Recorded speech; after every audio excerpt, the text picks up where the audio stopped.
మా తమ్ముళ్ళ ఆవేశం చూసా. తమ్ముళ్ళు ఒక పని చేయాలి, మీరందరూ ఈ రోజు నుంచి ప్రతి ఒక్కరూ తెలుగుదేశం పార్టీ జెండా పట్టుకోవాలి.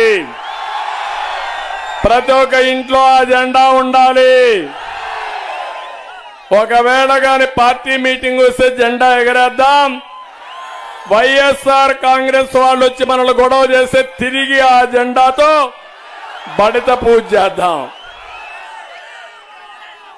మన వాళ్ళని మనం ఆత్మరక్షణ చేసుకుందాం. మన వాళ్ళని మనం కాపాడుకుందాం. ఈ రౌడీజాన్ని అణిచివేద్దాం. చేద్దామా లేదా? సిద్ధమా లేదా? భయపడతారా మీరు? వీళ్ళు అనుకున్నది ఏంటంటే నేను భయపడిపోతాను, నేను పారిపోతాను, వీళ్ళకి అడ్డం ఉండదు, రాష్ట్రాన్ని దోచుకోవచ్చు అనుకున్నారు. కానీ 5 ఏళ్లు మీరు చూస్తున్నారు తమ్ముళ్ళు, కడాన పత్రికల వాళ్ళకు కూడా స్వేచ్ఛ లేదు. ఒక బాధేస్తుంది. అన్ని పేపర్లు ఆ ముఖ్యమంత్రి అంటాడు ఎల్లో మీడియా ఉంది, నాకు మాత్రం పేపరే లేదు, మీడియానే లేదు. తెల్లవారితో నిద్రలేసే సాక్షి పేపర్ మీ ఇంటికి వస్తుంది. మీ వాలంటీర్లు ఊరికే వేస్తారు.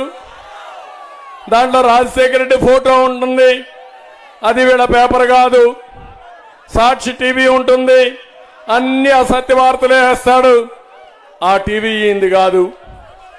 కడాన వాళ్ళ చెల్లెలికి పాపం షర్మిల కూడా వాటా ఉంది, కానీ ఆ అమ్మాయి ఫోటో కూడా ఈయన టీవీలో వేస్తున్నారు. ఎప్పుడన్నా చూసారా షర్మిల ఫోటో?